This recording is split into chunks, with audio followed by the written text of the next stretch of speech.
Hello students, I hope you are doing well. Today we are going to learn a short poem.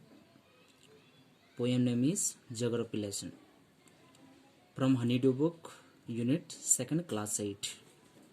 So here we can see a poet in the sky, and he's just looking from the sky into the ground, and he just getting more information about what are the things happen in the ground, and what man made to develop the city. He just giving the information in this poem. There are 3 stanza. We'll see one by one after reading this poem. Before that, here one question the writer is giving to us, that can you imagine what your city would look like if you saw it from 10,000 feet above the ground. ठीक है, यहाँ पे एक सवाल के साथ poet start कर रहे हैं अपना पोएम कि जब कोई इंसान 10,000 मतलब कि 10,000 फीट की ऊंचाई में होता है, तो उस ऊंचाई से जब ग्राउंड में जब वो देखता है, नीचे देखता है, तो उसको क्या क्या दिखाई देता है, वो इस सवाल के साथ इस पोएम को अपनी थॉट्स को वो शेयर कर रहा है, जो कि वो बिल्कुल एक प्लेन के अंदर है। वो खिड़की से जो है वो बिल्कुल नीचे देखते हुए इस पोएम को लिखा है, और वो क्या क्या वो दिखा वो हम इसको देखेंगे। So we'll read. When the jet sprung into the sky, it was clear why the city had developed the way it had seen its scale 6 inches to the mile. There seemed an inhabitability about what on ground had looked haphazard, unplanned and without style when the jet sprung into the sky. तो पहली stanza में कवि अपनी पद में यही लिख रहा है कि जब वो पहली बार जो किसी हवाई जहाज की खिड़की से वो देख रहा था, तो उनको स्पष्ट हो गया था कि इंसान ने किस लापरवाही से ज़मीन को बना रखा है, जहाँ मर्जी वहाँ बना रखा है, जो कि वो अपनी जो इस फर्स्ट स्टंजा में वो बताता है कि ज़मीन की इस्तेमाल इंसान ने किस तरह से किया हुआ है। ठीक है, उनको ऐसा लगता है कि ये जो ज़मीन है, जो इंसान ने जो डेवलप किया है, वो उसका कोई भी प्लान नहीं है, जो कि राइटर अपना व्यू इस फर्स्ट स्टंजा में वो कहना चाहता है। So my dear students, let's start the second stanza. What the writer is saying here, I means poet. When the jet reach 10,000 feet, it was clear why the country had city where the river run and why the valleys were populated.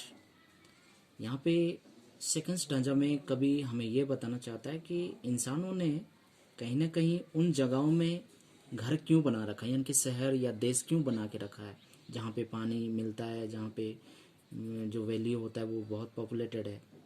तो अब उसको लगता है कि कहीं ना कहीं उन्होंने अच्छी जगह पे जो है वो घर बसा रखा है। ठीक है, आजकल आप देखते होंगे कि इंसान वहीं पे घर बनाता है जहाँ पे उनको हर चीज़ की सुविधा होती है, जहाँ पे पानी की सुविधा हो। तो उसी तरह उसको जब 10,000 फीट ऊंचाई में जब फिर और गया राइटर, तो उसको लगा कि नहीं, कहीं ना कहीं इंसान जो है जहाँ पे पानी की सुविधा है वहाँ पे उन्होंने घर बना रखा है। ठीक है, so that land and water attracted man was clearly delineated when the jet reach 10,000 feet. फिर जब 10,000 फीट में जाता तब उसको कहीं ना कहीं लगता है कि भूमि और जल का एक साथ होना लोगों को आकर्षित किया हुआ है। ठीक है, so will see the third stanza. So my dear students, will see the last stanza. Here what the poet saying about. पहले स्टंजा में हमने देखा कि वो बिल्कुल एक एरोप्लेन की खिड़की से देख रहा था कि इंसान किस तरह जो है अपनी घर बसा रखा है, सिटी को डेवलप किया है। उनको बिल्कुल खुश नहीं हुआ कि अनप्लान में जो बिना प्लान की घर बसा रखा, लेकिन जब वो 10,000 फीट की ऊंचाई में जाता है, then he can feel that कि इंसान ने जो है अच्छी जगह पे जो है वो अपने घर को बसा रखा है, उनको खुशी होती है। तो थर्ड स्टंजा में वो क्या कहना चाहता है, poet will read.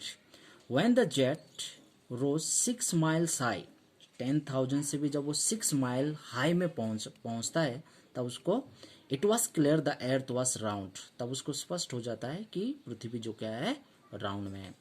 And that it had more sea than land, जो कि जमीन से भी समंदर है। मीन टू से डैट कि जमीन से भी ज़्यादा समंदर पृथ्वी के अंदर है। But it was difficult to understand, लेकिन ये समझना बहुत मुश्किल है। That the man on the earth found cause to hate each other, लेकिन राइटर बोल रहे हैं लेकिन मुझे ये समझने में मुश्किल हो रहा है कि इस पृथ्वी में जितने लोग रहते हैं वो एक दूसरे से नफरत क्यों करते हैं। वे लोग क्या करते हैं कि to build walls across city and to kill from that height it was not clear why. ठीक है, तब राइटर बोल रहा है कि लोग जो है बड़े बड़े दीवार बना देते सिटियों के बीच में, ठीक है, एक दूसरे के घर के बीच में, एक दूसरे से नफरत करते। अब ये चीज़ जो है मुझे अभी भी समझ में नहीं आ रहा है। सो माय डियर स्टूडेंट्स, उन्हें ये तो समझ में आ गया कि जो कि लोग घर इस तरह से क्यों बना रखा है, ठीक है, कौन सी सुविधा के अनुसार उन्होंने बना रखा है। लेकिन इन राइटर को यानी कि पोएट को ये समझ में नहीं आया कि अभी भी लोग एक दूसरे से नफरत क्यों करते हैं, जो कि वो अपनी इस चीज़ को वो बिल्कुल समझ नहीं पाया जब वो एरोप्लेन की खिड़की से जब नीचे देख रहा था, एनालाइज कर रहा था। So my dear students, I hope you understood this poem.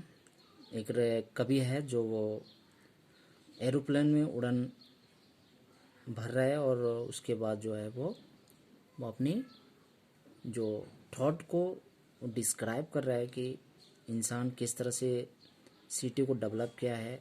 पहले तो उसको लगता है कि बिल्कुल अनप्लान है, बिना प्लान करके डेवलप किया है, लेकिन जब वो 10,000 फीट की ऊंचाई में जाता है तो कहीं ना कहीं उसको लगता है कि इंसान ने सही जगह पे डेवलप किया है, जहाँ पे पानी की सुविधा हो, ठीक है, हर चीज़ का सुविधा हो। जैसे कि आजकल लोग वहीं पे घर बनाते जहाँ पर सब कुछ सुविधा हो।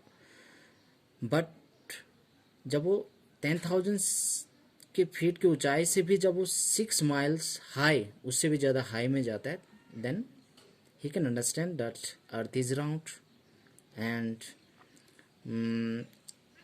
sea than land, more than sea than land जो इस पृथ्वी पे है। और still he difficult to understand that कि इस पृथ्वी में जो लोग हैं why they hate one another. So I believe please learn this poem and understand again and again, and I'm going to give you assignment in the coming days. So thank you and have a nice day.